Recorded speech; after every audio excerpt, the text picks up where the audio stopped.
স্বাগত fourth pillar with the পিপলে।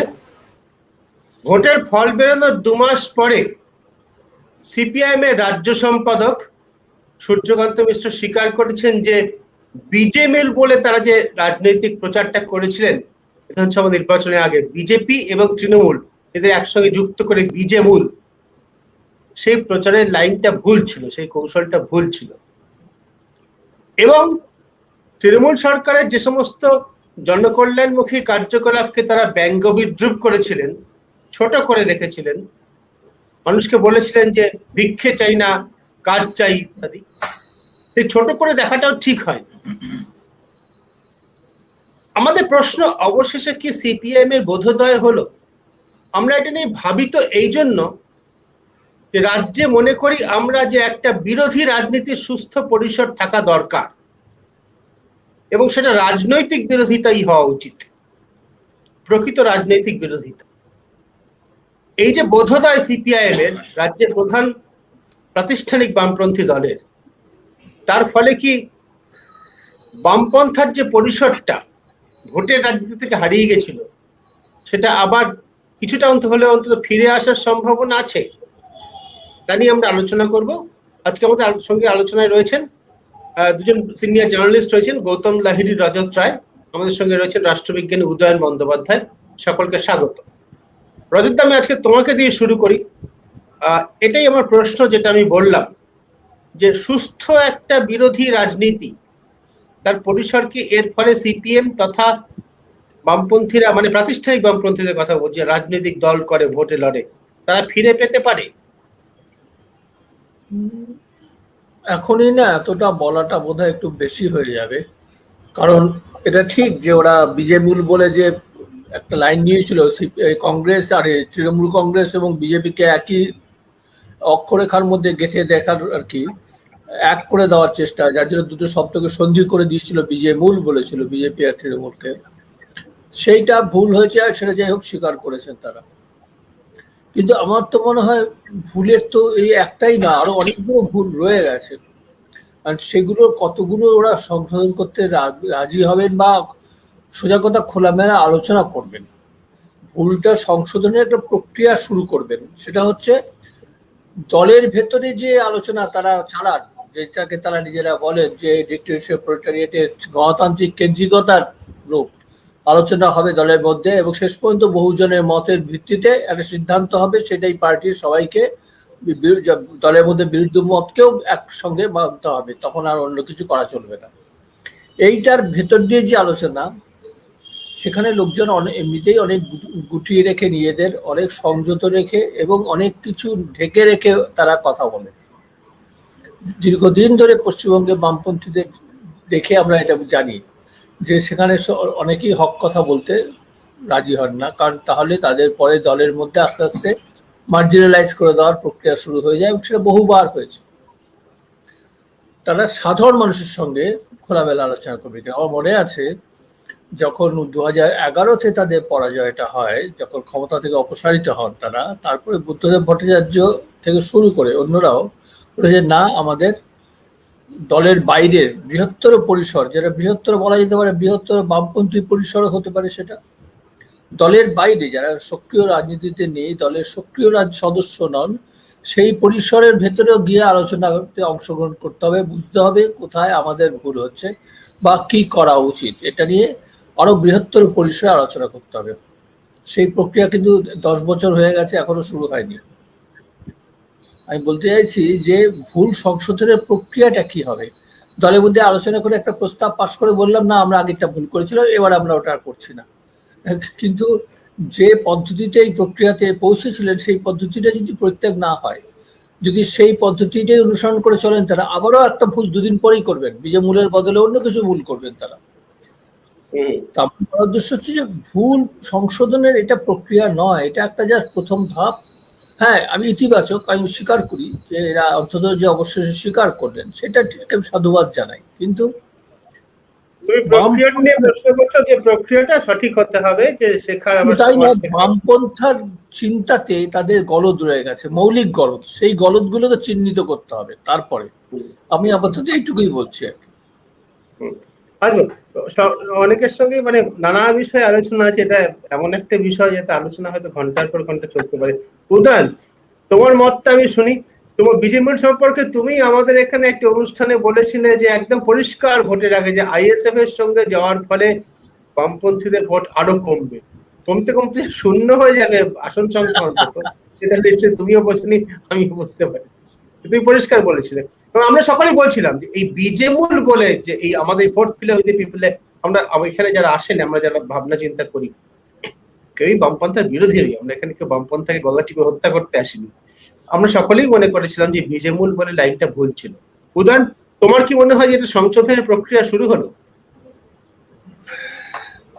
দেখুন, এটা তো ব্রিগেডের পরের দিনই 1 মার্চ মনে আছে আপনাদের এখানে প্রোগ্রামে আমি বলেছিলাম যে এই আইএসএফ এর যে নিয়ে ব্রিগেডটা করা হলো, এর ফলে বামপন্থীদের ভোট কমে যাবে। তো তার পরবর্তীকালে বিজেমূল ইত্যাদি এসব নিয়েও সেদিনকেও আলোচনা হয়েছিল, পরবর্তীকালেও আমরা আলোচনা করেছি অন্যত্র, এখানেও আপনারাও আলোচনা করেছেন। তো সেখানে যেটা বলার সেটা হচ্ছে আসলে অনেক সময় হয় কি যে কিছু করেই কিছু হয় না, আবার কিছু না করেও অনেক কিছু হয়ে যায়, এরকম হয়। মানে নাথিং সাকসিডস লাইক সাকসেস, এই কথাটা যেমন আছে যে যে যে জয়ী তার সবকিছুই ঠিকঠাক আছে, যে পরাজিত তার সবই ভুল হয়ে যাচ্ছে, সেটা মানে একটা পরবর্তীকালে আলোচনা। কিন্তু প্রত্যেকটি রাজনৈতিক যুদ্ধ, প্রত্যেকটি নির্বাচন যে পৃথক পৃথক পটভূমিতে হয় এবং পৃথক পৃথক ঘটনাবলী তার সামনে থাকে, সেইটা বুঝতে চেষ্টা করা দরকার। কালকে আমি দেখলাম, আমি শুনেছি সূর্যবাবুর পুরো বক্তৃতাটায় শুনছিলাম, তাতে আমার যেটা মনে হলো যে উনি বলছেন বারবার যে আমাদের বুঝতে হবে বুথ সংগ্রাম কমিটি আর বুথ কমিটির মধ্যে একটা পার্থক্য আছে।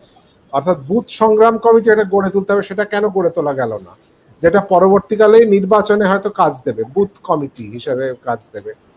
তো অর্থাৎ উনি বলতে চাইছিলেন যে ধারাবাহিক রাজনৈতিক সংগ্রাম আর ভোটের আগে একটা নির্বাচনী সংগ্রাম, সে দুটোর মধ্যে একটা পার্থক্য করার চেষ্টা করছিলেন। তো আমার মনে হয় ধারাবাহিক যে রাজনৈতিক সংগ্রাম, যেটা ওনারা করতে পারলেন না, তার কারণ হলো ওনাদের এই কতগুলো বদ্ধমূল ধারণা, বলবো বদ্ধমূল ধারণা থেকে ওনারা বেরিয়ে আসতে পারলেন না। ওনারা সেই জায়গাগুলোকে যারা ওদের চিহ্নিত করে দিয়েছে তাদেরকে ওরা সবচেয়ে বেশি আক্রমণ করেছেন। এমনকি মানে ধরুন চিহ্নিত, ওরা যাদের চিহ্নিত করছেন রাজনৈতিক প্রতিপক্ষ হিসেবে, আর সেই প্রতিপক্ষের বাইরেও অনেক মানুষ রয়েছেন যা তারা হয়তো বলছেন এটা ভুল হচ্ছে। এমনকি যাদের হাত ধরে বিহারে লড়াই করলেন সিপিআইএমএল লিবারেশন, হ্যাঁ, তার যিনি জেনারেল সেক্রেটারি, তাকে তার নাম বিকৃত করে করে এরা কটাক্ষ করেছেন এই পুরো ভোটের পিরিয়ডটা। তো এটা করে কি লাভ হচ্ছে? এটা তো রাজনৈতিক সংগ্রাম নয়, নির্বাচনী সংগ্রামও নয়।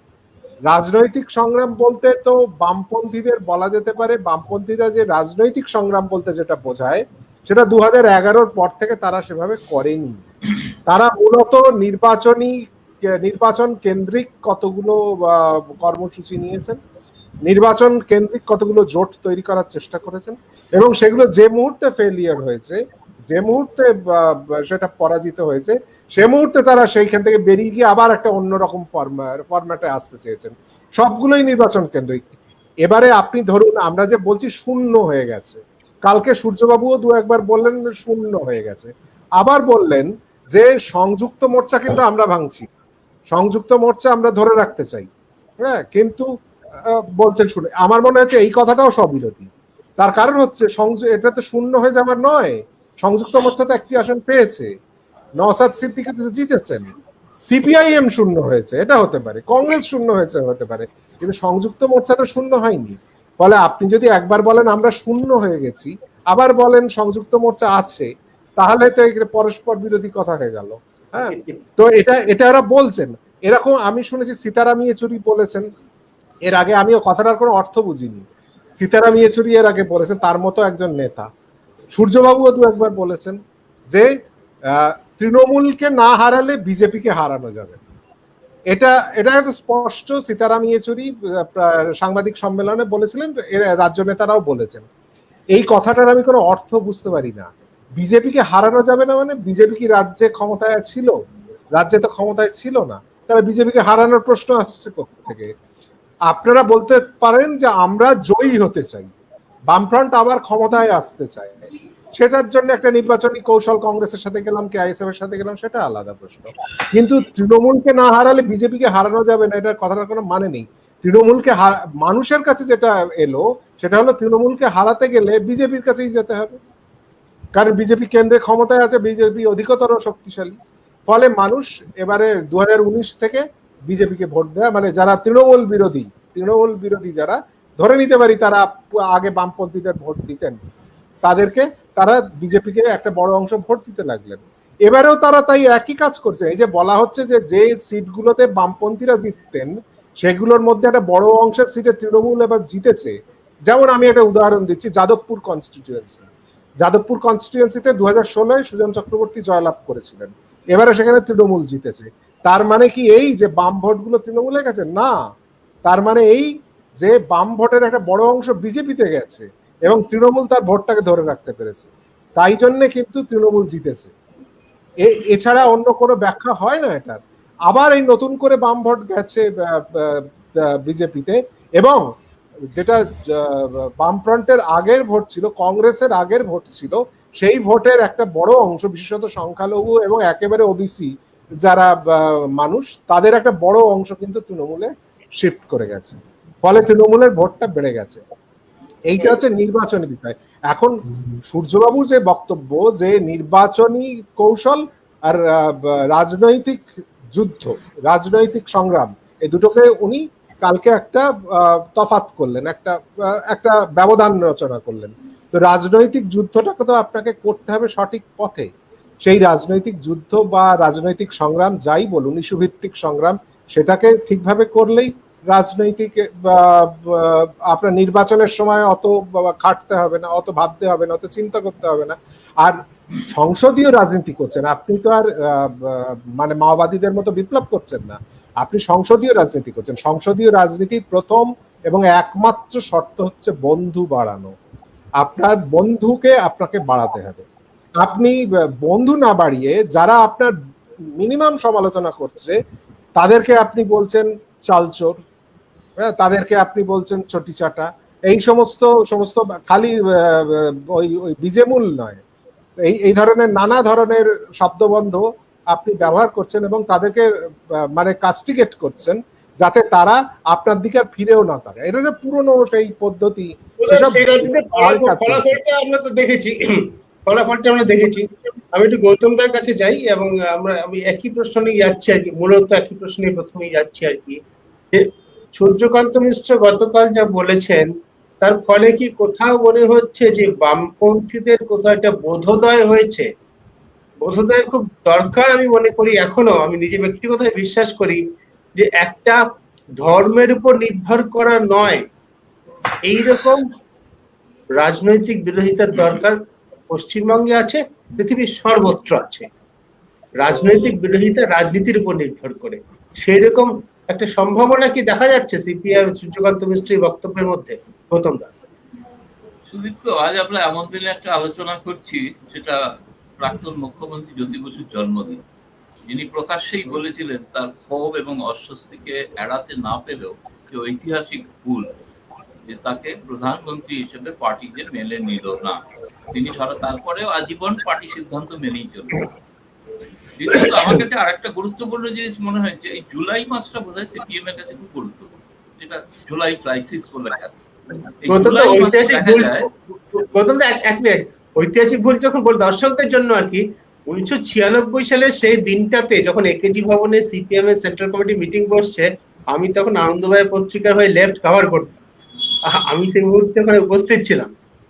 তুমি বলে তখন অন্য কমল ভট্টাচার্য ছিলেন, আমার মনে আছে, কমলদা ছিলেন। আমি কেরালায় ছিলাম, কেরালা আমাকে দায়িত্ব দেওয়া ছিল কেরালা সিপিএম কে সামাল দিতে। ঐতিহাসিক ভোটটা কিভাবে তৈরি হচ্ছিল সেটা আমাদের খুব মজার হিসেবে মনে আছে আর কি। উনি কমলদাকে বলেছেন, যদি আমাদের একটা পার্টি আছে, আমাদের একটা কমিটি আছে, তারা সিদ্ধান্ত নেয়। কমলদা জিজ্ঞেস করছেন কি হবে। কমলদা আজকে নেই আমাদের, কমল ভট্টাচার্যের সঙ্গে আলোচনা করছি, প্রেস ক্লাবের সম্পাদক ছিলেন, সভাপতিও ছিলেন। কমলদার আমি একদম দাঁড়িয়েছিলাম ওখানে একেজি ভবনের বারান্দায় এই মিটিং এর দিন। বলো গৌতম দা স্যার। হ্যাঁ, আমি মানে কমলদার কাগজেই পরে দিল্লির উত্তরসূরি হই। কমলদা কলকাতা বদলি হয়ে যাওয়ার পর যে কথা বলছিলাম, জুলাই মাস যে বিখ্যাত হয়ে আছে, যে 1969 সালে সেই মোরারজি দেশাই সরকারের উপর থেকে সমর্থন তোলাটা সঠিক না বেঠিক, এই বিষয়ে আলোচনা করার জন্য যে দলিল হয়েছে, জুলাইটার নামই ছিল জুলাই ক্রাইসিস। পরবর্তীকালে বহু জুলাইতে সিপিএম কে এই ধরনের নানা ধরনের তথাকথিত কোট আনকোট বোধোদয় দেখা গিয়েছে। আমার তো সাংবাদিক জীবনে আমি মনে করি না আমরা কোথাও কখনো আলোচনা করেছি সিপিএম একটা সঠিক সিদ্ধান্ত নিলেন। আমরা বরাবর সাংবাদিক হিসেবে অত্যন্ত মানে আলোচনা করেছি, তর্ক করেছি, লিখেছি, সেটা হচ্ছে সিপিএম এর এই ভুল নিয়ে। এবং এটা আমি নির্বাচনের আগে কলকাতায় গিয়েছিলাম, এবং কলকাতায় গিয়ে আমি সিপিএম দপ্তরেও গিয়েছিলাম, এবং তারা মনে মনে বলতো, প্রকাশ্যে বলতো না, তারা বলতো যে আমি তাদের বলেছিলাম আপনাদের এই সিদ্ধান্ত ভুল, এটা আমি জানি, ভোটের পর আপনারা বলবেন, এটাও জানা আছে, রেজাল্টও জানা আছে, আপনারা কটা আসন পাবেন আমি জানি না, আমি 5-6টা ধরছিলাম, বেশি ধরে ফেলেছিলাম, কিন্তু আমি বলছিলাম ভোটের পরে কিন্তু আপনারা আবার স্বীকার করবেন যে আপনাদের ভুল হয়েছে। কারণ এই সিপিএম দল, সিপিআই তো একবার একটা ভুল স্বীকার করেছিল যে ইন্দিরা গান্ধীকে সমর্থনটা করাটা সঠিক না বেঠিক, তার পরবর্তীকালে তাদের তো বরাবরই সিপিএম এর প্রায় অনেকটা মানে অনুসরণকারী দল হিসেবেই থেকে গিয়েছে। কিন্তু সিপিআইএম দল এ বরাবর তারা কিন্তু কোনো বিষয়ে এক দলের একটাই বেঁচে আছে সম্ভবত একটাই কারণে, যেটা প্রথাগত নানা রকম ভাবে শুধু আলোচনা করে থাকে ভুলটা সঠিক ছিল না ঠিক ছিল, মানে ভুল হয়েছিল কি হয়নি, এটার জন্য এইটাও আলোচনা শেষ পর্যন্ত পার্টি কংগ্রেসে যাবে, এটাও আমি জানি। যেমন সবগুলোই অতীতের সবকটা ভুল নিয়ে তাই ঘটেছে। ফলে এই ভুলটা শিক্ষার মানে ভুল করার যে প্রবণতা, তার যে মূল কারণ যেটা আমার মনে হয়েছে যে অত্যন্ত ন্যূনতম যদি একটা মানে মার্ক্সবাদী শিক্ষা থেকে থাকে, যে আমরা ছোটবেলায় অনেকেই জানি, যাকে দ্বন্দ্বমূলক বস্তুবাদ বলা হয়, সেই তত্ত্বে বলাই আছে তোমাকে প্রধান শত্রুকে চিহ্নিত করতে হবে। তা আমি তো এখানে জনগণতান্ত্রিক বিপ্লব করছি না, আমি নির্বাচনী বিপ্লব করছি। তো নির্বাচনী বিপ্লবে আমার সামনে শত্রুকে দুজন একই সঙ্গে একরকম ভাবে শত্রু, এই তত্ত্বটাই তো মার্ক্সবাদ বিরোধী। সুতরাং সিপিএম যে নীতি বা ট্যাকটিক্যাল লাইন হিসেবে যেটা আমি যে কথা বলছি যে সেটা কিন্তু ট্যাকটিক্যাল লাইন হতে পারতো, ধরুন অনেকটা দীপঙ্কর ভট্টাচার্যরা সিপিআইএম এরা যে লাইনটা নিয়েছিল, এটা নয় যে ওরা তৃণমূল কংগ্রেসের সমর্থক এবং তৃণমূল কংগ্রেসের পক্ষেই সকলে ভোট দিয়েছেন, এই কারণেই নয় যে তারা সবাই সিপিএম এর কে ভোট দিতে চান, তারা চেয়েছিলেন তৃণমূল কংগ্রেসকে মনে মানুষ ভেবে নিয়েছিল, কিন্তু মার্ক্সীয় বিশ্লেষণটা কিন্তু পশ্চিমবাংলার মানুষ করে নিয়েছিল যে কে বিজেপি কে রুখতে পারে, সোজাসুজি তাকে ভোট দিয়েছে। ফলে আমি যে কথাটা আসছিলাম যে সেই জ্যোতিবাবুর ঐতিহাসিক ভুল থেকে পরবর্তীকালে এই সাম্প্রতিক ভুল, এমনকি 2008 সালে যে কেন্দ্রের কংগ্রেস ইউপিএ সরকারে শরিক হয়েও 2008 সালে শরিক হয়েও তার থেকে সমর্থন প্রত্যাহার করা পরমাণু চুক্তির কারণে। আমি বলছি নিঃসন্দেহে তাদের আপত্তি করার বিষয় আছে, যে যে কথাটা যুক্তিতে তারা দেন যে কমন মিনিমাম প্রোগ্রাম যে হয়েছিল তাতে তাদের একটা এই ধরনের, এবং ওই ড্রাফটটা এত অসাধারণ ভাবে তৈরি করা হয়েছিল যে তার ফাঁক ব্যবহার করে যে কংগ্রেস নেতৃত্ব, সেই সময় প্রণব মুখার্জি বেঁচেও ছিলেন, তারা যে ব্যবহার করছেন সেটা বুঝতেও দেননি বামপন্থীদের তথাকথিত। কিন্তু কথা হচ্ছে তাদের কিন্তু সেই ভুলটাই কিন্তু তখন আর একটা ভুল ঘটেছিল। আমি বলছি না সমর্থন প্রত্যাহার করাটা, আমি বলছি সমর্থন প্রত্যাহার করার নামে, সরকারকে ফেলে দেওয়ার নামে যে ধরনের ঐক্য তারা গড়ে তুলেছিলেন, সেখানে বিজেপির সঙ্গে একত্রে ভোট দিয়েছিল কংগ্রেস সরকারকে ফেলে দেওয়ার জন্য, কিন্তু ধরতেই পারেননি যে কংগ্রেস একটা মাস্টার স্ট্রোক দিতে পারে, আচমকা বাইরে থেকে সমাজবাদী পার্টিকে নিয়ে আসতে পারে। এবং আমি যে আলোচনার কথা হয়তো কখনো বলেছি, হয়তো জানি না বলেছি কিনা, প্রণব মুখোপাধ্যায় বারবার কিন্তু বলেছিলেন প্রকাশ কারাটার সীতারাম ইয়েচুরি তুলনামূলক নমনীয় ছিলেন, কিন্তু প্রকাশ কারাটকে বলেছিলেন আপনারা যে সিদ্ধান্ত নিচ্ছেন এতে কিন্তু বাধ্য করছেন আমাদের তৃণমূল কংগ্রেসের সঙ্গে অ্যালায়েন্স করতে, এবং এটা জানবেন এই অ্যালায়েন্সটা হলে কিন্তু আপনারা টিকবেন না, কারণ কেন্দ্রীয় সরকারের একটা বিপুল ক্ষমতা আছে। সেটা সরাসরি তাকে ধমকি দিয়েছিল। তা সত্ত্বেও প্রকাশ করার ওই রাজনৈতিক তার যে তত্ত্ব, সেই বিষয়ে তিনি এত মানে ডগমাটিক, যাকে বলা হয় বাংলায় ডগমাটিক বলা হয়, ইংরেজিতে নয়, সেই ডগমাটিক পার্টির মতো সিদ্ধান্ত নিয়ে তারা সিদ্ধান্ত নিয়ে না ভোট তো দেবেনই বিরুদ্ধে, এমনকি দরকার হলে অন্যদের এমনকি ভেবেও নিয়েছিলেন, তা ধরেই নিয়েছিলেন মায়াবতী প্রধানমন্ত্রী হবে, সেরকম একটা ছকও তৈরি করে দিয়েছেন। কিন্তু সেই যে ভুল, সেই ভুলটাও কিন্তু অনেক পরে প্রকাশ্যে না হলো, ঠিক সরাসরি পার্টি থেকে ঘোষণা করে কোনো ভুল স্বীকার করা হয়েছে তা হয়তো নয়, কিন্তু এটা তারা মেনেছেন অনেক কথায়, সম্পাদকীয়তে, পিপলস ডেমোক্রেসি সম্পাদকীয়তে প্রকাশিত হয়েছে যে ওটা বোধহয় অন্যরকম হলে ভালো হতো। কিন্তু ঘটনা ঘটে যাওয়ার পর এই যে মানে ভুলটা হয়ে যাওয়ার পর যে শিক্ষা নেওয়া, শিক্ষা তারা নেন না, ভুলটা নিয়ে আলোচনা করে। এই ভুলটা আলোচনা হবে রাজ্য কমিটি, ভুলটা আলোচনা হবে কেন্দ্রীয় কমিটি, ভুলটা আলোচিত হবে পলিট ব্যুরোতে, ভুলটা আলোচিত হবে পার্টি কংগ্রেসে, তাতেও সমাধান হবে না, সেটা পার্টি কংগ্রেস পার্টি প্লেনাম হয়ে আবার সেই যে আর একটা ভুল করার জন্য তৈরি হবে। মূল আমার আপত্তি সংক্ষেপে বলে শেষ করেছি, সেটা হচ্ছে আমার ধারণা এই সিপিএম এ আমি এবার অত্যন্ত উৎসাহিত হয়েছিলাম কলকাতায় গিয়ে, প্রচুর নতুন তরুণ ফ্রেশ ব্লাড যাকে পার্টিতে এসেছিল বা আছে, এসেছে, তারা নির্বাচনে প্রতিদ্বন্দ্বিতা করেছে। কিন্তু এরা প্রত্যেকে না এই প্রবীণ নেতা, তথাকথিত প্রবীণ নয় বয়সের কারণে বলছি না, আমি বলছি চিন্তায় মন্থনে তারা প্রবীণ, এবং তারা কিন্তু তাদের কাছে এই যুব সম্প্রদায় যারা এসেছিলেন তারা কিন্তু অসহায় বোধ করেছে।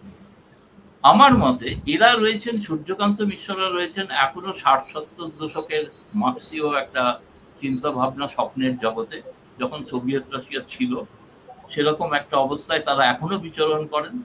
এবং এখন তারা পরবর্তীকালে তো দেখেছেন যা পরিবর্তন বিশ্বে ঘটে গেছে কমিউনিস্ট রাজনীতিতে, কিন্তু তারা কিন্তু বদলাননি। এবং এই নতুনদের হাতে যদি সম্পূর্ণ দায়িত্ব না ছেড়ে দেওয়া যায়, আমি নিশ্চিত 2024-এ তারা আর একটা ভুল করবে। আমি সকলের কাছে এই বিষয়টা নিয়ে যাব যে তুমি যেটা শেষ করলে আমি সেখান থেকে একটু শুরুর সম্ভাবনা দেখি আর কি। বামপন্থীরা এই যে সমস্ত নতুন তরুণ ক্যান্ডিডেটদের নামিয়েছিলেন, ভোটে প্রার্থী করেছিলেন, তাদের মধ্যে কেউ বিশ্ববিদ্যালয় রাজনীতি করা, কেউ শ্রমিক ফ্রন্টে কাজ করা, কেউ মহিলা সংগঠনের মধ্যে কাজ করা। পরাজয়ের পর সিপিআইএম যে তাদের রাজ্য কমিটিতে যে বিশ্লেষণ করেছে, বিস্তারিত আলোচনা করেছে, সেখানে শ্রমিক, কৃষক, মহিলা, ছাত্র, যুব এই বিভিন্ন গণসংগঠনের পক্ষ থেকে যে রিপোর্টগুলো এসছে সেগুলো অত্যন্ত বিস্ময়কর। কেউ বলছেন মমের পথে ফিরে যাও, মানুষের কাছে যাও। আবার ছাত্র সংগঠনের রিপোর্ট হচ্ছে যে আগামী লোকসভা নির্বাচনে মমতা বন্দ্যোপাধ্যায় সারা দেশে বিজেপি বিরোধী একটা মুখ হিসেবে উঠে আসতে পারেন, সেইটা বিবেচনা করে যেন রাজনৈতিক পথ ঠিক করা হয়। একটা রাজনৈতিক দলের এতগুলো গণসংগঠন, এতগুলো পরস্পর বিরোধী, অবিশ্বাস্য যে তারা কি রকম রিপোর্ট দিয়েছে। আমার বক্তব্য হচ্ছে যে দল হিসেবে সিপিআইএম কি ভাবছে সেটা তো সিপিআইএম এর কাছে খুব বড় গুরুত্বপূর্ণ জিনিস, কিন্তু তার বাইরে বামপন্থা বাংলায় কোনভাবে চলবে, কোন পথ ধরে চলবে, সেটা আরেকটা খুব গুরুত্বপূর্ণ জিনিস। বামপন্থা মানে আমি বলছি প্রতিষ্ঠান বিরোধিতা, প্রশ্ন করা, প্রতি মুহূর্তে প্রশ্নের দ্বারা সচকিত করা শাসককে। সেই দায়টা কি সিপিআইএম নিতে পারবে, বামপন্থীরা নিতে পারবে? সিপিএম থেকে কি নতুন কোনো বামপন্থার জন্মের সম্ভাবনা আমরা দেখছি? এবার যে এতগুলো নতুন ছেলে মেয়ে, যাদের কথা গৌতমদা বলছে, যারা প্রার্থী হলেন, লড়াই করলেন ভোটে, মেয়েরা প্রচুর পরিমাণ আছে, পৃথাতা, মীনাক্ষী, সৃজন, সপ্তর্ষি, রফিকুর, এরা কোনোভাবে আসবেন আলোচনার মধ্যে? রজতদা কি মনে হয়? মানে একটা প্রকৃত বামপন্থা, আমি দলের প্রকৃত মানে সবই প্রকৃত দল নিরপেক্ষ একটা বামপন্থা, তার কি একটা উন্মেষ হতে পারে পশ্চিমবঙ্গে? আমার মনে হয় আরো অনেক কাঠখড় পোড়াতে হবে তার আগে। কারণ এখনো এই আমি তরুণ প্রজন্মের কথা মানে মাথায় রেখে বলছি, আমি এদের ভোটের সময় এদের বক্তৃতা শুনেছি এবং ভোটের পরেও কিছু কিছু বক্তৃতা এদের শুনেছি, কিছু কিছু বিবৃতি শুনে গেছি। তরুণ প্রজন্মের নেতা নেত্রীরা বেশ স্বচ্ছন্দ রাজনীতি নিয়ে চর্চা করাতে, কিন্তু তাদের কথাগুলো সবই তাদের থেকে তাদের ডাবল বয়সের যে সমস্ত নেতারা বৃদ্ধ এবং জড়োদ্গব হয়ে যাচ্ছেন, তারা যেভাবে কথা বলে যাচ্ছে সেই একই কথাই পুনরাবৃত্তি করে যাচ্ছে। নতুন চিন্তা কিন্তু এখনো আমি নতুন প্রজন্মের কাছ থেকে করে দেখতে পাচ্ছি না।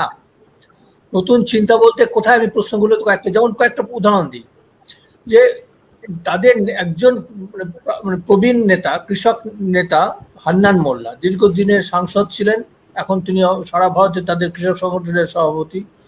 এই হান্নান মোল্লা উত্তর ভারতে কৃষক আন্দোলন যেটা চলছে সে আন্দোলনের সঙ্গে খুব ঘনিষ্ঠভাবে জড়িত এবং তাদের নেতৃস্থানীয় একজন ব্যক্তি।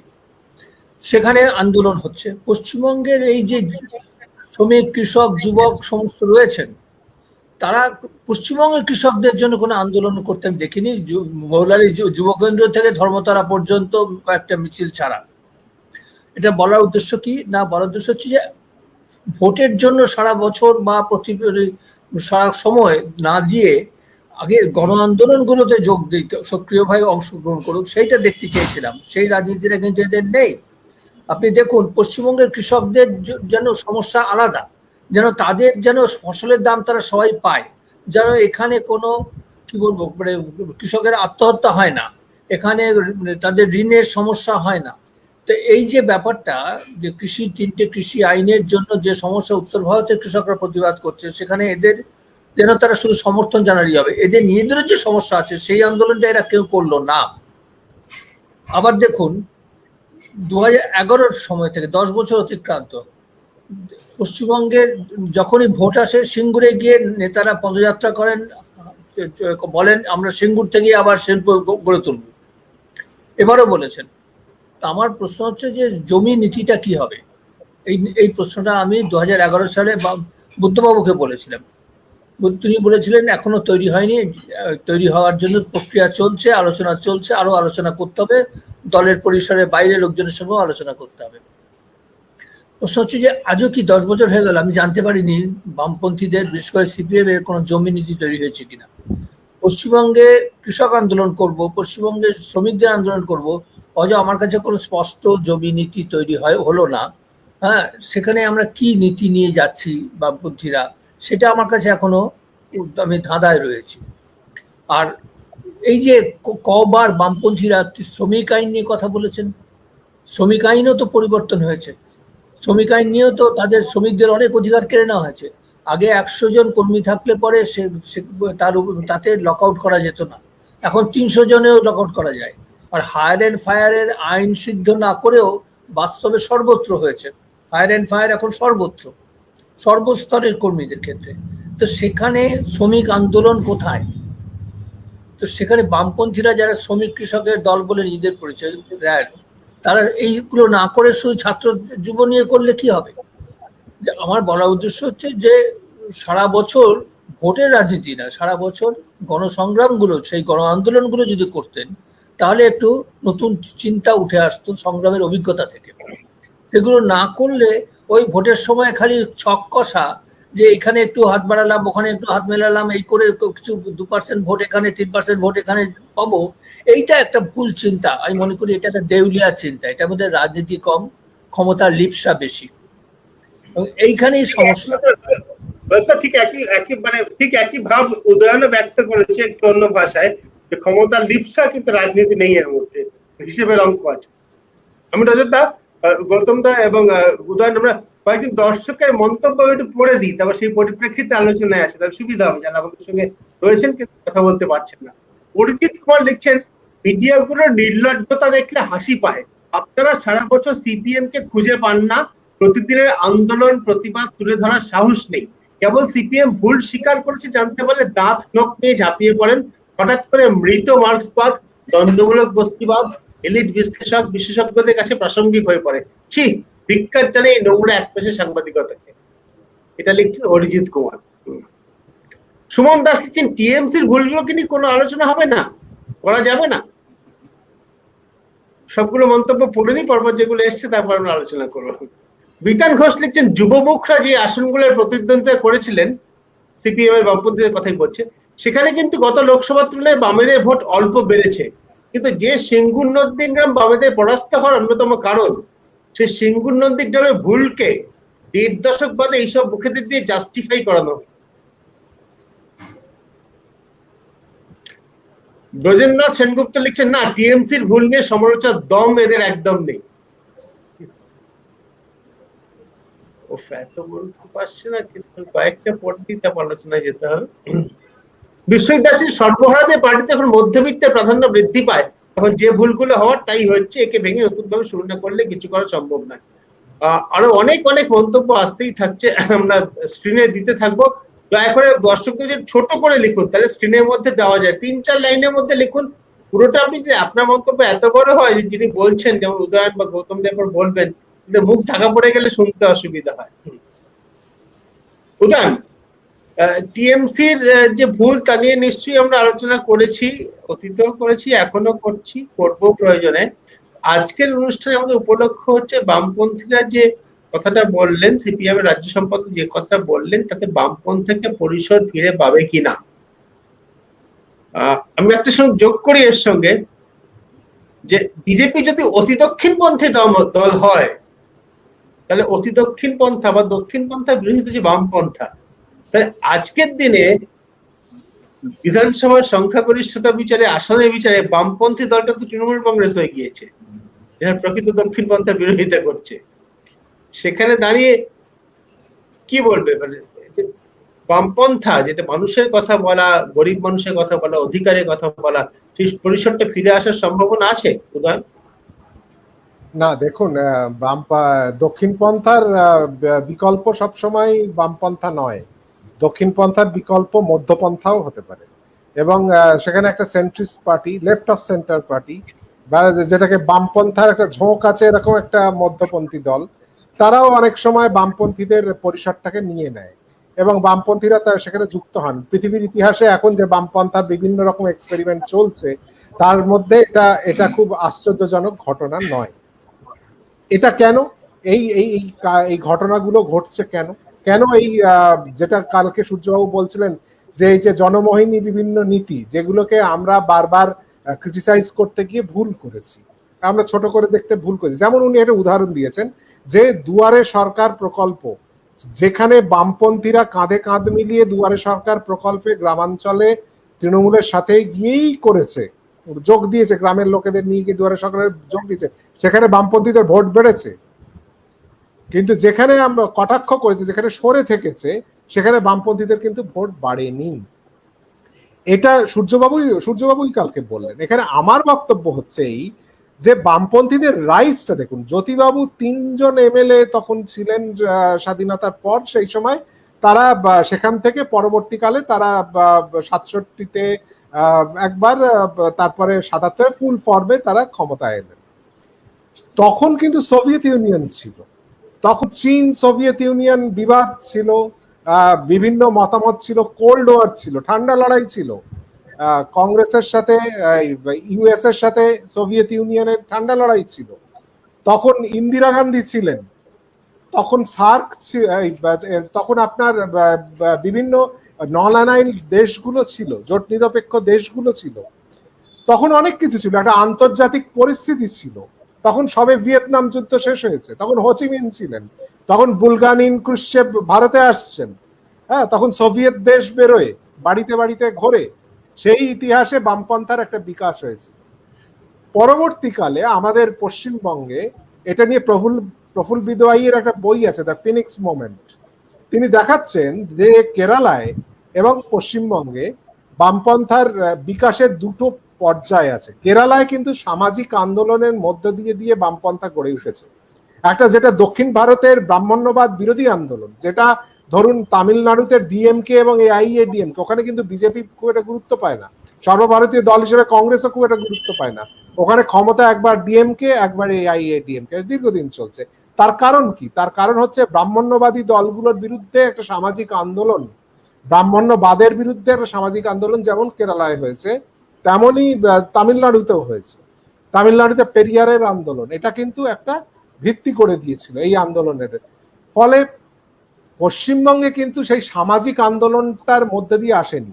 পশ্চিমবঙ্গে এসে একটা আন্তর্জাতিক পরিস্থিতি এবং রাজনৈতিক বিভিন্ন আন্দোলনের মধ্যে দিয়ে, উদ্বাস্তু আন্দোলন তার মধ্যে একটা, কৃষক আন্দোলন তার মধ্যে একটা, শিক্ষক আন্দোলন তার মধ্যে একটা, বিভিন্ন আর্থসামাজিক আন্দোলনগুলোর মধ্য দিয়ে এসছে। পরবর্তীকালে যখন আন্তর্জাতিক প্রেক্ষাপটটা এখন আর নেই, এখন আপনি সমাজতন্ত্র থেকে, সমাজতন্ত্রের মধ্যে পুঁজিবাদ, কৃষি থেকে শিল্পে উত্তরণ, এই ধরনের আপ্তবাক্যগুলো দিয়ে তো আপনি আর বামপন্থাকে ব্যাখ্যা করতে পারবেন না। নতুন পরিস্থিতিতে নতুন ভাবে বামপন্থার চিন্তা করতে হবে পশ্চিমবঙ্গের নির্দিষ্ট ভিত্তিতে। আমি হতাশ হওয়ার কোনো জায়গা দেখছি না। মানে আমি মনে করি না যে এই যে একবার সিপিআইএম বাম দলগুলো শূন্য হয়েছেন তাতে বামপন্থার বিকাশ পশ্চিমবঙ্গে ব্যাহত হয়ে গেল, এরকম আমি মনে করি না। তার কারণ এবারের নির্বাচনটা একটা বিশেষ ধরনের নির্বাচন ছিল। এবারের নির্বাচনটা ছিল বিজেপি ক্ষমতায় আসতে চাইছে, যেটা গতকাল বারবার সূর্যকান্ত মিশ্র বলছিলেন যে বিজেপি ক্ষমতায় আসতে চাইছে, সেই ঐতিহাসিক প্রেক্ষাপটটাকে আমরা বুঝতে পারিনি ঠিক মতো। অর্থাৎ আমরা বিজেপি আর তৃণমূলকে এক করে দেখতে গিয়ে যে ভুলটা করেছি, সেখানে এক ধরনের নির্বাচন হয়েছে। কিন্তু পরবর্তীকালে রাজনৈতিক সংগ্রাম যেটা শুধুমাত্র নির্বাচনী কৌশল নয়, রাজনৈতিক সংগ্রাম যেটা, সেই রাজনৈতিক সংগ্রামে যদি কোনো ভুল না থাকে, যদি রাজনৈতিক সংগ্রামগুলো এগিয়ে নিয়ে যাওয়ার পথ থাকে, তাহলে নির্বাচনের সময় এত ভাবনা চিন্তা করতে হবে না।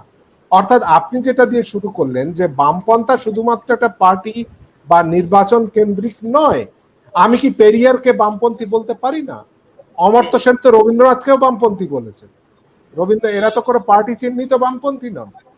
তো আমি যে নতুন চিন্তাগুলো আসছে, সেই নতুন চিন্তাগুলোকে যদি আমরা গ্রহণ করি, যে চিন্তাগুলো আমাকে অনেক দূর এগিয়ে নিয়ে যেতে পারে, সেই চিন্তাগুলোকে নিয়ে নতুন প্রজন্মের ছাত্র যুব নেতৃত্ব বা কৃষক আন্দোলনও যদি সেইভাবে হয়, তাহলে আমরা দেখতে পাবো নতুন বামপন্থা কিভাবে বিকশিত হতে পারে। আর একটা বিষয়, সেটা হচ্ছে মানুষের চিন্তা এবং মানুষের চাহিদা, মানুষের আকাঙ্ক্ষা, সেটাও কিন্তু পাল্টে গেছে। আপনি সেন্ট্রাল কমিটি এই প্রসঙ্গে পরে আসছি আকাঙ্ক্ষা পাল্টে যাওয়া। তুমি যেটা বললে পেরিয়ার, আমার কাছে খুব ইন্টারেস্টিং। গৌতমদের কাছে একটু যাব এই প্রসঙ্গে আলোচনায়। এটা তো ঠিক যে স্বাধীন ভারতে একটা রাজনীতি হয়েছিল যেখানে কলকাতার মতো একটা বড় মেট্রোপলিটন শহরে, তখনকার ম্যাড্রাস আজকে চেন্নাইতে, ট্রাকে করে সমস্ত মন্দির থেকে প্রতিমা তুলে নিয়ে গিয়ে ছুঁড়ে ফেলে দেওয়া হয়েছিল। যেখানে একটা রাজনীতি প্রতিষ্ঠা হয়েছিল, যেটা ব্রাহ্মণ্যবাদ, পূজা এ সমস্তকে বাদ দিয়ে মানুষের অধিকারের দাবিতে রাজনীতি প্রতিষ্ঠা হয়েছিল। আজকের দিনে আমার কাছে এটা খুব প্রাসঙ্গিক মনে হয়, খুব রিলেট করার মতো মনে হয় যে সেই রাজ্যটি তামিলনাড়ু বাংলার মতো আজকেও কিন্তু ভাষা নিয়ে প্রচন্ড তাদের, আমাদেরই মতো বাংলাদেশের মতো তাদের হচ্ছে স্বাভিমান রয়েছে, যারা ধর্মকে পুরোপুরি বাতিল করে দিয়েছিল রাজ্যের রাজনীতি থেকে। পশ্চিমবঙ্গে কখনো সেরকম সম্ভাবনা আসতে পারে?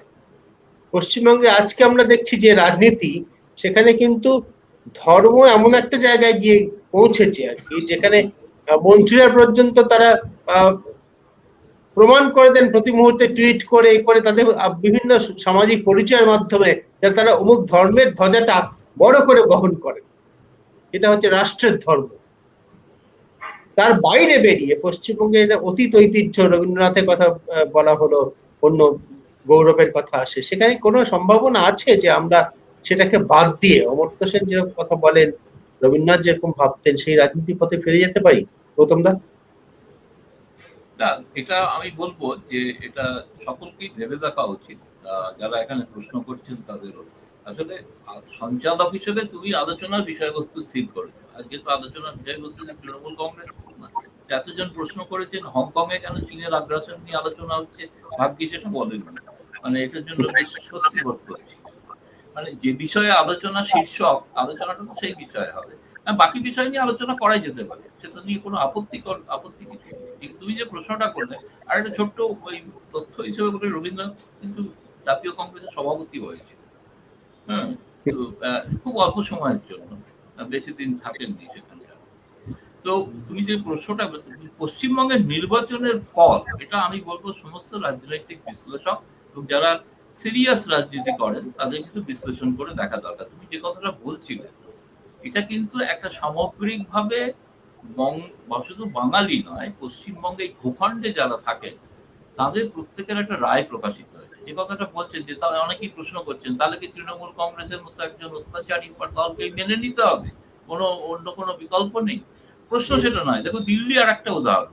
দিল্লিতে অরবিন্দ কেজরিওয়ালকে প্রায় অনেকেই মনে করেন একসময় তো তাকে আরএসএস এর খুব কাছাকাছির মানুষ বলেই সবাই জানতো, কিন্তু বিজেপিকে হারানোর জন্য যারা এখানে তো কংগ্রেস শক্তিশালী দিল্লিতে, সেই কংগ্রেসেরও সমর্থকরা তারা কিন্তু ভোট দিয়েছিলেন কেজরিওয়াল। কংগ্রেস কিন্তু শূন্য হয়ে গিয়েছিল। সেটা হচ্ছে সেই মানুষ যে সিদ্ধান্ত নেয়, মানুষই যে শেষ কথা বলে, এ কথা বারবার বামপন্থীরা উচ্চারণ করেন, কিন্তু সেই মানুষের থেকে শিক্ষাটা কিন্তু তারা নেন না। দিল্লিতে উদাহরণ তাই ঘটেছে যে বিজেপিকে হারানোর জন্য কেজরিওয়ালকে একবার 70-এর মধ্যে 67, পরের বার মাত্র প্রথমে মজা করে বলা হতো না যে বিজেপি মাত্র অটো করে যেতে পারে, যে 3 জন বসতে পারে, এখন একটা সুবি দেওয়া হয়েছে, সুমো দেওয়া হয়েছে, 6 জন বসতে পারে, এর বেশি বিধায়ক নেই। এটা কিন্তু মানুষ ঠিক করেছে, মানুষ সিদ্ধান্ত নিয়ে দেখেছেন যে কে প্রধান সত্য। আপনার কথা সব যারা প্রশ্ন করছেন তাদের সঙ্গে আমি এই কারণেই বলছি যে একটা আমি বলবো একটা এক ধরনের বাঙালি বলবে না, এটা অনেকে ভুল বোঝেন, কিন্তু বহু আমি মানুষ জানি, আমি নিজে গিয়েছি শিল্পাঞ্চলে, ব্যারাকপুরে, যেখানে হিন্দিভাষী মানুষ থাকেন, তারা শুধু এই দিনটার জন্য অপেক্ষা করছিলেন কবে এসে ভোটটা দেবো বিজেপিকে। অর্জুন সিং এর এলাকায় গিয়ে আমি দেখেছি, আমি অর্জুন সিংকে ব্যক্তিগতভাবে বলে, কিন্তু সব কটা স্টার বিশ্বাসই করতে পারে যেরকম হতে পারে। কারণ হচ্ছে মানুষ বিভিন্ন কারণে, করোনার কারণে, তাদের আত্মীয় স্বজন উত্তরপ্রদেশের, যে কথাগুলো এখানে এই তোমার ফোরামে বলেছি অনেকবার, তারা কিন্তু প্রত্যেকেই অপেক্ষা করছিলেন যে একটা শিক্ষা দেব। তাদের কাছে মনে হয়েছিল তৃণমূল কংগ্রেস খারাপ হলেও অনেকটা লেসার ইভিলের তথ্যের মধ্যেই মেনে নিতে হয় যে, এবং মমতা বন্দ্যোপাধ্যায় কিন্তু জেতার পর বলেননি যে এটা তৃণমূল কংগ্রেসের জয়, তিনি বলেছেন এটা বাংলার জয়। তিনিও অনেক বেশি রাজনৈতিক সচেতন, প্রকৃত বামপন্থী নেত্রীর মতো তিনি ভূমিকা পালন করেছেন বলে আমার মনে হয়। আমি তার অন্যান্য অনেক ত্রুটি বিচ্যুতি আছে, যেগুলো ভিন্ন প্রসঙ্গ, যেগুলো আলোচনা হবে যখন তখন বলবো। ফলে যে আমি বলছি যে জাগরণ, এটা পশ্চিমবাংলার এই রেজাল্টের কারণে যে গোটা ভারতবর্ষে আলোচিত হচ্ছে সমস্ত বিষয়, বিজেপিকে, ভারতীয় জনতার নেতৃত্বকে নানাবিধ সিদ্ধান্ত নিতে হচ্ছে, রাজনৈতিক সিদ্ধান্ত নিতে হচ্ছে। প্রতিটি রাজ্যে রাজ্যে বিজেপির মধ্যে অন্তর্কলহ এত বেড়ে গিয়েছে, সেই কারণে একটা মন্ত্রিসভা তৈরি করতে হয়েছে সকলকে সন্তুষ্ট করার জন্য। প্রয়োজনে 12 জন সিনিয়রকে বরখাস্ত করে, এমনই 12 জনকে বরখাস্ত করেছেন যাদের বিদ্রোহ করার ক্ষমতা নেই, ঠিক বেছে বেছে বরখাস্ত করা হয়েছে। ফলে আমি বলছি যে গোটা এই বিপদটা কিন্তু, আমি বলছি বামপন্থীরা বুঝতে পারেননি কখনোই, কিন্তু বিপদটা কিন্তু বিজেপি বুঝেছে, তাদের শিয়রে কিন্তু সমান। ফলে এই সময় কিন্তু একটা দেশ জুড়ে যেটা হচ্ছে ভারতীয় সংবিধানকে ভিত্তি করে বা কেবলমাত্র সেই সংবিধানের অনুযায়ী কোনো সরকার চলবে কি চলবে না সেটাকে ইস্যু করে কিন্তু সমস্ত তথাকথিত ধর্মনিরপেক্ষ, গণতান্ত্রিক সকলের কিন্তু 2024-এ এখানে পশ্চিমবঙ্গের মতো, পশ্চিমবঙ্গের ব্যক্তিগত আক্রোশ আমার মনে হয়েছে। মমতা বন্দ্যোপাধ্যায়কে পছন্দ করি না, ব্যক্তিগত আক্রোশ 34 বছরের শাসন থেকে আমাদের হটিয়ে দিল। কেন হটিয়ে দিল ভালো করে বিশ্লেষণা করে, কি কারণে হয়েছে। নন্দীগ্রাম সিন্ধুগড়ের ভুল নিয়েও স্পষ্ট করে এখনো পর্যন্ত কিছু জানে না, যদি হ্যাঁ কেন্দ্রের ওই জমি অধিগ্রহণ আইনটার বিরোধিতা করেছে না, রজত বলছিল না একটা ডকুমেন্ট বেরিয়েছিল,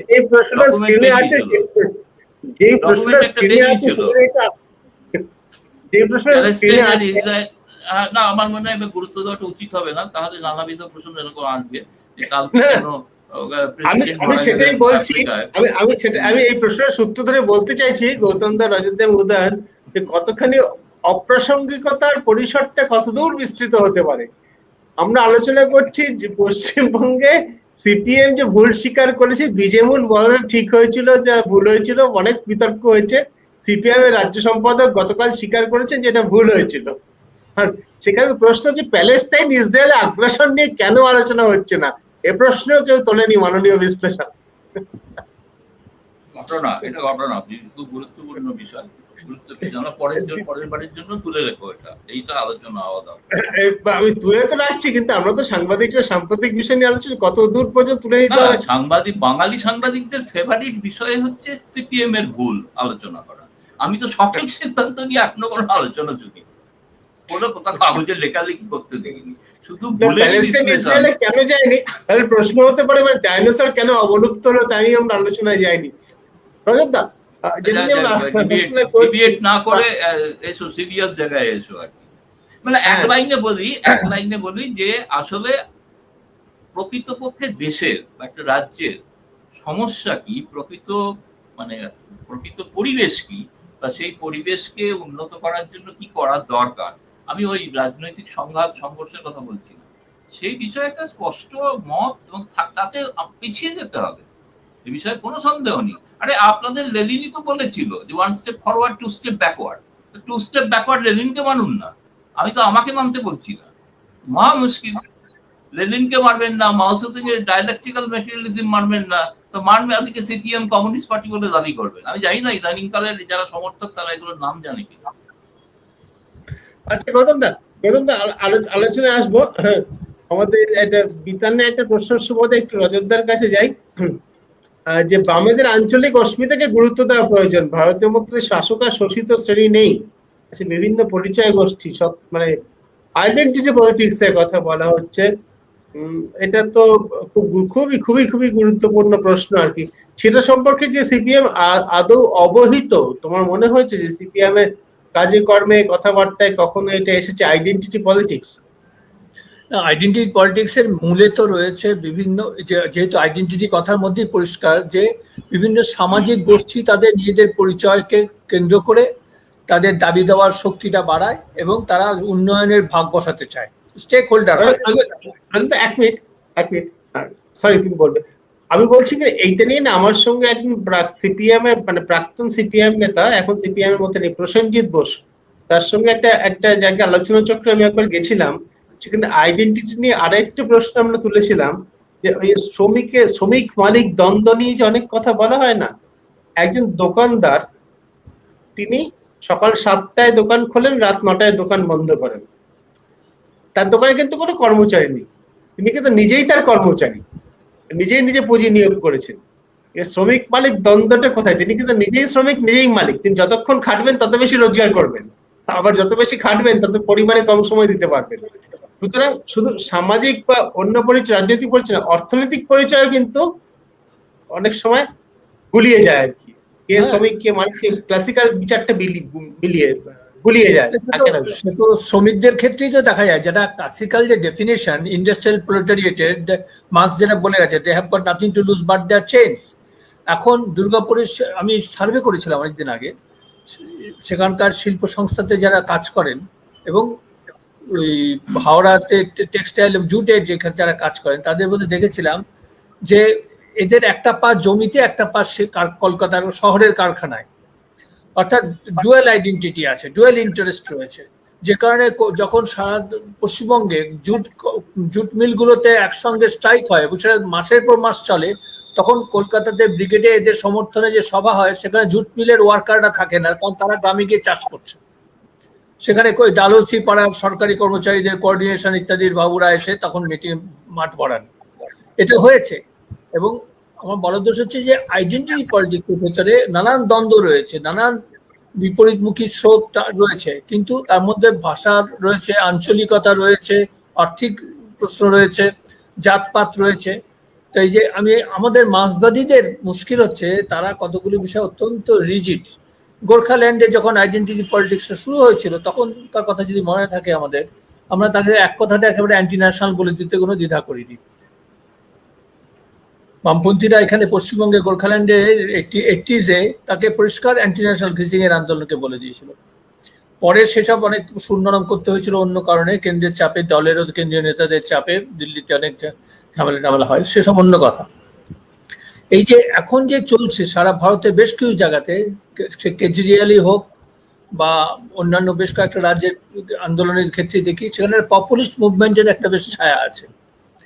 অর্থাৎ জনগোষ্ঠীগুলোকে সন্তুষ্ট রাখার সুযোগ করে দেওয়া এবং নানা ধরনের জনকল্যাণমূলক প্রকল্প নিয়ে সেগুলোকে পার্সু করে নিজেদের ভোট ব্যাংকও তৈরি করা আর সমাজের ভেতরেও একটা শৃঙ্খলা নিয়ে আসার চেষ্টা, এটা বহুদিনের একটা পুরনোই। বড় ভুল করেছিল, সূর্যকান্ত মিশ্র স্বীকারও করেছেন। এই প্রকল্পগুলো সম্পর্কে বলা হয়েছিল মানুষ ভিক্ষা চায় না, মানুষ কাজ চায়। ভিক্ষা বলে মানুষকে অপমান করা হয়েছিল, তার জবাব হয়েছে শূন্য আসন। তো এই সিপিএম সরকার যখন ছিল তখন তো তারা বার্ধক্য ভাতা, কৃষক ভাতা এবং বেকার ভাতা খুব সামান্য টাকা, 50 টাকা 100 টাকা করে তো করেছিল। তো সেগুলো কি ছিল তাহলে? প্রশ্ন হচ্ছে যে মানুষকে যে টাকাটা দিচ্ছে আজীব যেন, এই যে এটা আমি এখন দেখি কেন্দ্র রাজ্য কথা সংঘাতের ভেতর দেখি, কেন্দ্রের টাকা রাজ্যের টাকাটা কেন্দ্রের পিতা ঠাকুরের নয়, রাজ্যের পিতা ঠাকুরের নয়, এটা মানুষেরই টাকা। তো মানুষের টাকা, করদাতাদের টাকা সেই মানুষকে দিতে গেলে এটা যারা উপর থেকে দিচ্ছি আমরা, দয়া করে ছুড়ে দিলাম কিছু ভিক্ষান্ন, এরকম মানসিকতা আসছে কেন? তার মানে কি আমরা নিজেরা যারা বামপন্থী বলে নিজেদের দাবি করি, আমরা মানুষ সম্বন্ধে এত অশ্রদ্ধার দৃষ্টি কেন আমাদের? টাকাটা তো ওদেরই, ওদের টাকা ফেরত যাচ্ছে ওদের কাছে, হকের টাকা ওদের, কম যাচ্ছে, আরো বেশি দিতে পারলে ভালো হতো। তো এই সমস্ত জিনিসগুলোকে আমরা যদি বুঝতে না পারি বামপন্থীরা, তাহলে ওই অবস্থা হবে সিঙ্গুরের মতো, যে অবস্থাতে আমরা বুঝলামই না যে আমাদেরই কৃষক আন্দোলন করার যারা ফসল, যাদের জোরে আমরা এতদিন ক্ষমতা ছিল, তারা কেন রুখে দাঁড়ালো, সিঙ্গুর নন্দীগ্রাম কেন তৈরি হলো। এখন মুশকিল হচ্ছে এরা না, মানে এদের ভেতরে চিন্তা, মৌলিক চিন্তা করার ক্ষমতা, এই যে উদয়ন বলছেন, গৌতম বলছেন নতুন চিন্তা করতে গেলে না একটু চিন্তার জগতে একটা এক ধরনের একটা কি বলবো, ট্রেনিংও বলতে পারি, অথবা চিন্তার জগতে কিছুটা ওপেননেস থাকা দরকার। সেইটা এদের নেই। কিছু বইপত্র মুখস্থ আছে, কিন্তু সেই বইয়ের কাউন্টার পয়েন্ট পর্যন্ত এরা জানেন না। যেমন আমি একটা উদাহরণ দিই, যখন সোভিয়েত ইউনিয়নের পতন হলো, ইস্ট ইউরোপিয়ান মানে ব্লক, সোশ্যালিস্ট ব্লকের পতন হলো, কলকাতা ছেয়ে গেছিল, কলেজ স্ট্রিট থেকে শুরু করে ছেয়ে গেছিল একটা পোস্টারে, মার্ক্সবাদ সত্য কারণ ইহা বিজ্ঞান। এই যে অবৈজ্ঞানিক কথা, এই একটা অমার্ক্সীয় কথা, এরকম হাস্যকর কথা, মানে এইরকম জিনিস তো এরা অনুমোদন করেছিল বলে এই পোস্টার বেশ কিছুদিন চলেছিল। কলকাতা শহরে এয়ারপোর্ট থেকে আসার পথেও রাস্তায় দেখা যাচ্ছিল।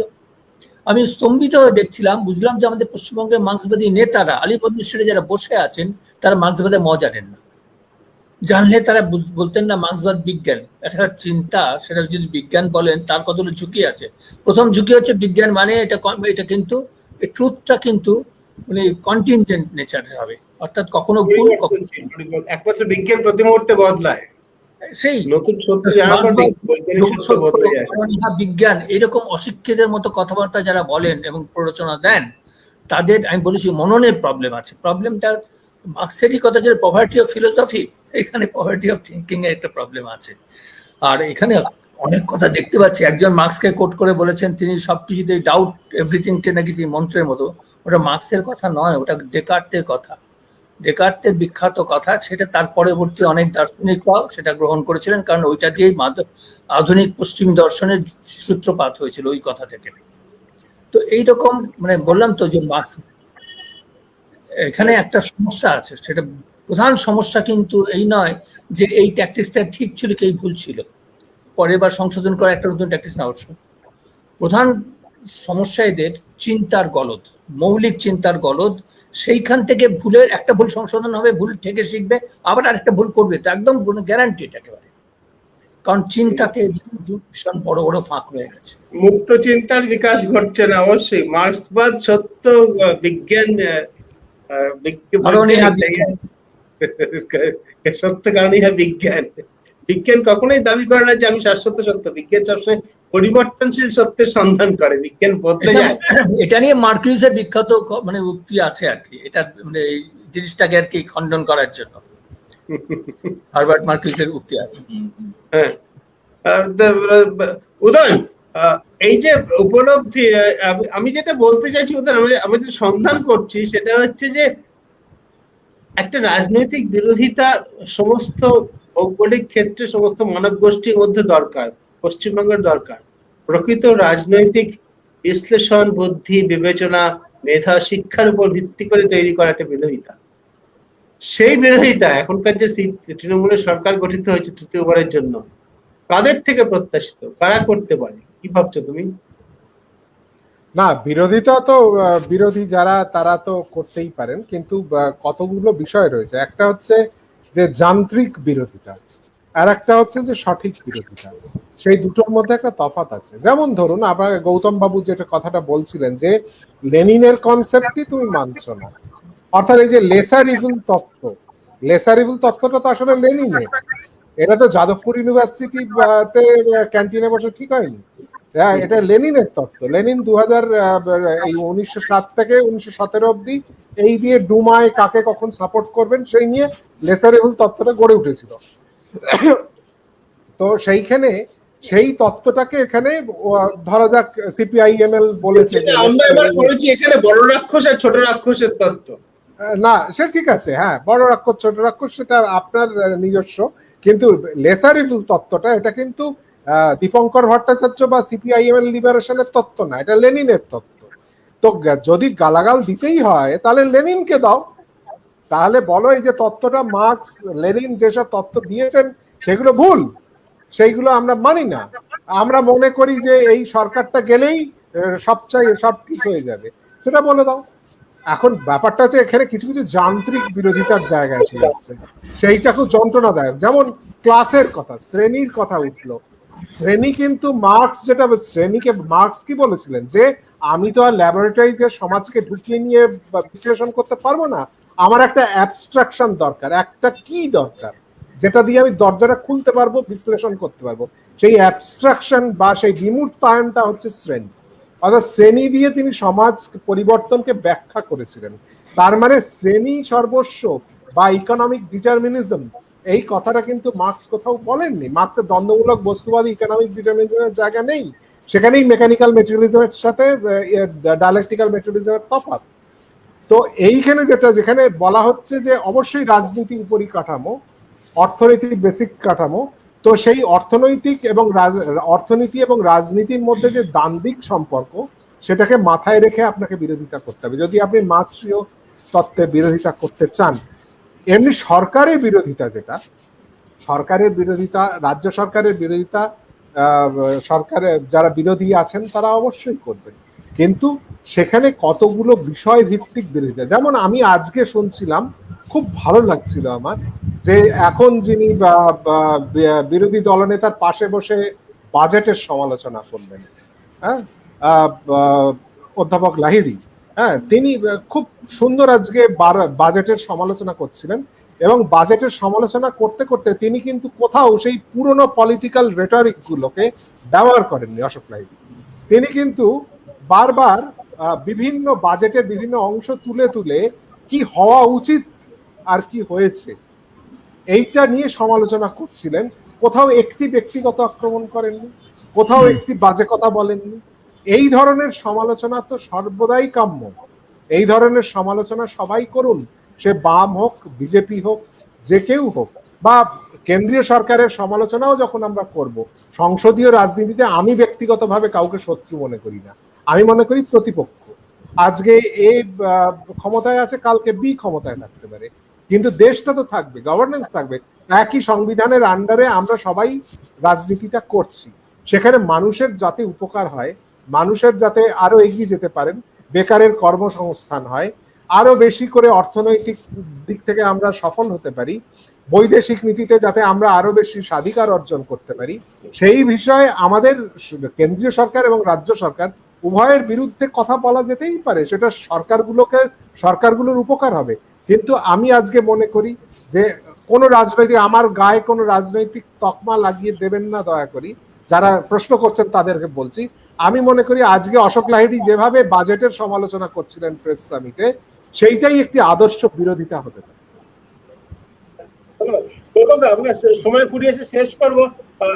রাজনৈতিক বিরোধিতা, একটা প্রকৃত রাজনৈতিক বিরোধিতা থাকা খুব দরকার, সেটা কি কোথা থেকে আসবে পশ্চিমবঙ্গে?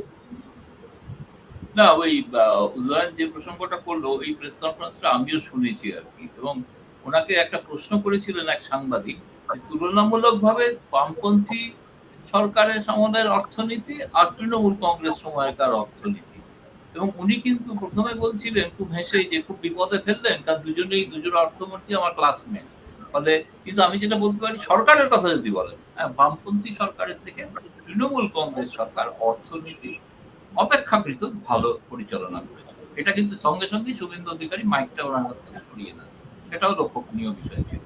ফলে এই যে রাজনৈতিক কালচারে যেটা শুভেন্দু অধিকারীরা বিশ্বাসী, অশোক লাহিড়ীরা সেই কালচারে বিশ্বাসী নন। তারা জানেন যে সমালোচনা, বিরোধী দলের বিরোধিতা করাটাই স্বাভাবিকতা, স্বাভাবিক ঘটনা, বিরোধী দল কখনই সমর্থন করবে না, স্বাভাবিক সমালোচনা যেভাবে করেছেন আজকে বাজেটের। দ্বিতীয় কথা, একটা ছোট্ট উত্তর দিয়ে একজন প্রশ্ন করেছিলেন যে কেন কংগ্রেস সরকার আমেরিকার সঙ্গে চুক্তি করলেন অভিন্ন কর্মসূচি ভিত্তিক। আমার বক্তব্য হচ্ছে বিরোধিতা নিয়ে কোনো আপত্তি নেই, বিরোধিতা বামপন্থীরা সঠিকভাবেই হয়তো করেছে, মনে হয়েছে তাদের, কিন্তু যে পদ্ধতিতে করেছে, বিজেপির সঙ্গে হাত মিলিয়ে সরকার ফেলে দিতে চেয়েছে, সেটা কি উচিত হয়েছিল? সেটা কি উচিত ছিল? আমার প্রশ্ন সেইটা। আমি কিন্তু পরমাণু চুক্তি এবং সেই সময় কিন্তু প্রণব বলেছিলেন দেখুন 1 মেগাওয়াটও বিদ্যুৎ হবে না। আপনি বলুন তো কবে চুক্তি হয়েছিল? আর আজকে কত? 10 বছর 1 মেগাওয়াট নিউক্লিয়ার পাওয়ার এসছে এবং আসবে না সেটা তিনি বলেছিলেন ওদের। দয়া করে এগুলো ভুল বুঝবেন না। এটা অন্য কারণে আমরা করছি। আমাদের কিছু হাই টেকনোলজি দরকার, এটা করলে আমেরিকা খুশি হয়। সেই জন্য করছি। আপনি ভাববেন না যে আমেরিকার কাছে বিক্রি হয়ে যাচ্ছি। আজ 1 মেগাওয়াট নিউক্লিয়ার পাওয়ার আসেনি। অথচ সমর্থন তুলে নিজেরা চলে গেলেন আস্তাবলে, সরকার চলে যাবে ডুম। এবং লাস্ট কথা যেটা আমি বলতে গিয়ে ইনফ্যাক্ট খেই হারিয়ে গেছে, অন্য প্রসঙ্গে বলতে গিয়ে বলছিলাম আর কি। আমার প্রশ্ন যেটা ছিল যে এটা পরিবর্তন হবে কিনা। ভারতবর্ষে দেখো 3টে ধারা থাকবেই, একটা দক্ষিণপন্থী, একটা মধ্যপন্থী, একটা বামপন্থী। এখন বামপন্থী ধারাতে ওই যে সময়ের সঙ্গে যে বামপন্থীদের নিজেদের যে পরিবর্তন করছেন না, অনড় অচেতন হয়ে থাকছেন, ফলে তারা কিন্তু তাসের ঘরের মতো ভেঙে পড়ছে। মানে তাকে সময়টা বুঝতে হবে। তিনি যে সময় রাজনীতি করেছিলেন সংগঠিত শিল্পের সময়, এখন হচ্ছে ডিসইনভেস্টমেন্টের যুগ। নিউ ইকোনমিক পলিসি, যখন কনজারভেটিভ ইকোনমি যখন দেশে লাগু হয়েছে সমস্ত জায়গায়, যাকে নিওকন ফিলোসফি বলা হয়, এমনকি মনমোহন সিং তার প্রবক্তা, এই নিওকন ফিলোসফি যখন ইকোনমি তখন লাগু হয়েছে, তখন গোটা অর্থনৈতিক কল সেন্টার তৈরি হয়ে গেছে। এখন সংগঠিত কোনো শ্রমিকই নেই, চুক্তিবদ্ধ, সাংবাদিকদেরও চুক্তিবদ্ধ। কেউ ইন্ডাস্ট্রিয়াল ডিসপিউট এক দ্বারা কোনো সাংবাদিক এখন আর চাকরি পান না, যেটা অতীতে কথা জানি না, বেশিরভাগ শিক্ষকরাও চুক্তিবদ্ধ এখন। সুতরাং আমার একটাই অনুরোধ থাকবে বামপন্থীদের প্রতি, এটা তারা বুঝতে পারছেন যে আলোচনা থেকে, তাদের প্রতি একটা আমাদের ক্ষোভ এবং আক্ষেপ থেকে আমরা সকলে যেটা মনে করছি সেটা তাদের মতো বুদ্ধিমান নেতারা কেন যে বুঝছেন না, এটা ভেবে দুঃখ পাচ্ছি। তবে আমি এখনো দৃঢ়ভাবে বিশ্বাস করি এই নতুন ছেলেমেয়েরা বাধ্য করবে একদিন এদেরকে রাজনৈতিক দিশা পরিবর্তন করাতে। আমি হতাশ নই রাজনীতির। না, আমি একটা কথা বলে একটু শেষ করতে চাই যে বামপন্থারও একটা মধ্যপন্থা আসা দরকার। বামপন্থায় যদি মধ্যপন্থা না থাকে, হ্যাঁ, যদি সবসময় রেটরিক গুলো, পুরনো এক্সট্রিম রেটরিক গুলো ব্যবহার করে যাওয়া যায়, তাহলে কিন্তু আলটিমেটলি সেটা কোনো ফলদায়ী হয় না। আসলে বামপন্থা নিয়ে আমাদের এত আলোচনা, fourth pillar with the people আমরা যে আলোচনা করছি, আমাদের সমদর্শী সাংবাদিক বুদ্ধিজীবী চিন্তাবিদরা যে আলোচনা করছেন, তার কারণ সম্ভবত এই যে বামপন্থার থেকে কিন্তু আমাদের প্রত্যাশা আছে, এখনো প্রত্যাশা আছে। সিপিআইএম প্রাতিষ্ঠানিক বামপন্থী দল, পশ্চিমবঙ্গে একটা আসন না জিতুক, বামপন্থী ভাবনা, বামপন্থী চিন্তা, তার কাছ থেকে কিন্তু এখনো আমাদের প্রত্যাশা আছে। সেই প্রত্যাশার কারণেই আমরা এটা নিয়ে আলোচনা করছি। সেই প্রত্যাশা পূরণ কিভাবে তারা করবেন যারা সংগঠিত রাজনৈতিক দল করেন, কিভাবে নাগরিক সমাজ করবে যারা এই ভাবনায় বিশ্বাসী, সেটা তাদের ব্যাপার। কিন্তু মানুষের প্রত্যাশা কিন্তু চিরকাল রয়ে যাবে বামপন্থার থেকে, মানুষের জন্য ভাবনার থেকে। নমস্কার।